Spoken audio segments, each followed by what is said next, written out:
شروع اللہ کے نام سے جو بڑا مہربان نہایت رحم والا ہے۔ سچ مچ ہونے والی، وہ سچ مچ ہونے والی کیا ہے؟ اور تم کو کیا معلوم ہے کہ وہ سچ مچ ہونے والی کیا ہے؟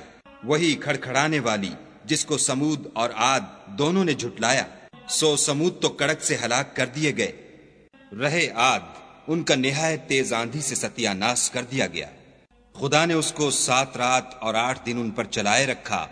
تو اے مخاطب، تو لوگوں کو اس میں اس طرح ڈھے اور مرے پڑے دیکھے جیسے کھجوروں کے کھوکھلے تنے۔ بھلا تو ان میں سے کسی کو بھی باقی دیکھتا ہے؟ اور فرعون اور جو لوگ اس سے پہلے تھے اور وہ جو الٹی بستیوں میں رہتے تھے سب گناہ کے کام کرتے تھے۔ انہوں نے اپنے پروردگار کے پیغمبر کی نافرمانی کی تو خدا نے بھی ان کو بڑا سخت پکڑا۔ جب پانی طغیانی پر آیا تو ہم نے تم لوگوں کو کشتی میں سوار کر لیا تاکہ اس کو تمہارے لیے یادگار بنائیں اور یاد رکھنے والے کان اسے یاد رکھیں۔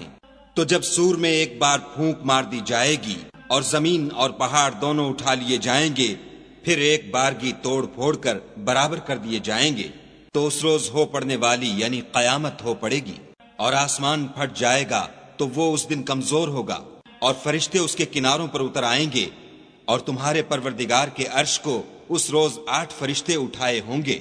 اس روز تم سب لوگوں کے سامنے پیش کیے جاؤ گے اور تمہاری کوئی پوشیدہ بات چھپی نہ رہے گی۔ تو جس کا اعمال نامہ اس کے داہنے ہاتھ میں دیا جائے گا وہ دوسروں سے کہے گا کہ لیجئے میرا نامہ اعمال پڑھیے، مجھے یقین تھا کہ مجھ کو میرا حساب کتاب ضرور ملے گا۔ پس وہ شخص من مانے عیش میں ہوگا، یعنی اونچے اونچے محلوں کے باغ میں جن کے میوے جھکے ہوئے ہوں گے۔ جو عمل تم ایام گزشتہ میں آگے بھیج چکے ہو اس کے صلے میں مزے سے کھاؤ اور پیو۔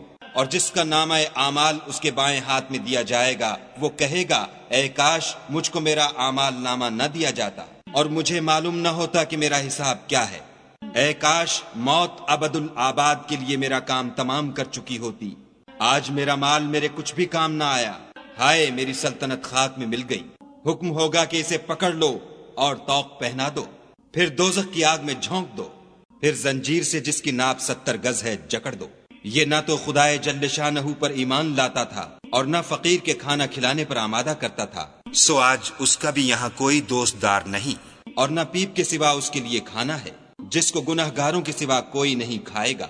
تو ہم کو ان چیزوں کی قسم جو تم کو نظر آتی ہیں اور ان کی جو نظر نہیں آتی کہ یہ قرآن فرشتہ عالی مقام کی زبان کا پیغام ہے، اور یہ کسی شاعر کا کلام نہیں مگر تم لوگ بہت ہی کم ایمان لاتے ہو، اور نہ کسی کاہن کے مزخرفات ہیں لیکن تم لوگ بہت ہی کم فکر کرتے ہو۔